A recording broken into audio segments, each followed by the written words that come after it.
This is Robert Estrin at livingpianos.com. Today the question is, what is the difference between a mordent and a trill? Interestingly, they look so similar on the page, and you usually find these in Baroque era music of Handel, Bach, Scarlatti, and composers of that period of time. And I want to show you there's one specific difference that's very important.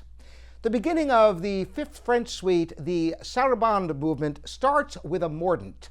And if I played it without the mordent, because it has a mordent, then it has a trill on the same note shortly after, I'm going to play it. Actually, it's not the same note, but it's right after, so you get a chance to hear a mordent and a trill. I'm going to play the beginning without the ornamentation, just the very, very beginning of this. And then I'm going to show you what a mordent is and how it differs from a trill in two interesting ways.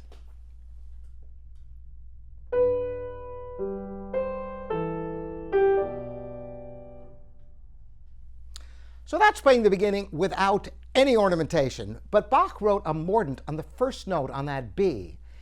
And the secret to a mordent is you add the note below and then go back to the note that's written.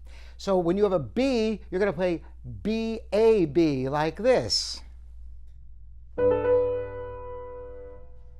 So what's different about a trill? Well, in the next section, just right after that, you have a trill.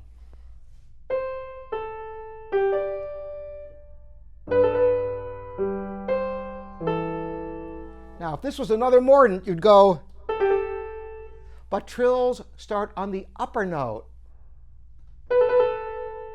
Typically, trills can have more than just one or two notes. There's a freedom of expression. In fact, the whole Baroque era is noted by its ornamentation.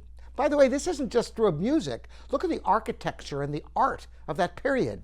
It's noted for the filigree, all the beautiful fine detail.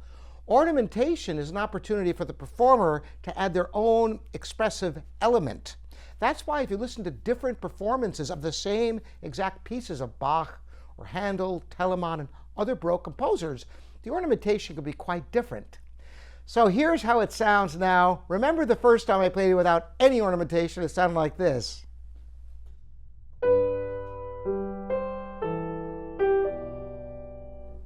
So now I'm going to play with the first note with the ornament, the mordent, and then the next note with the trill, and it sounds like this.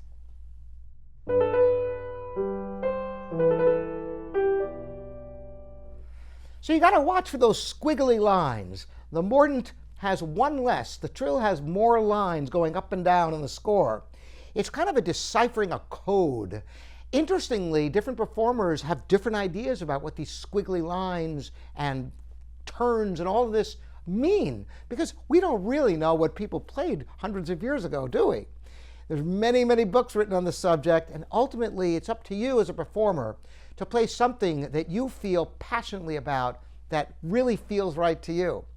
Sometimes with pieces like this, where that is French suites that have repeats in all the sections, you can actually do different ornamentation the first time around compared to the second time around to make it even more interesting. So that's the simple truth about mordents versus trills. Trills are a little bit more elaborate, can add more notes. Trills go up, mordents go down. Trills often start on the auxiliary. That is the note above the note that's written. Interesting stuff, huh? There's a whole world to this. I hope you've enjoyed this. Once again, Robert Estrin here at your online piano store, Living Pianos.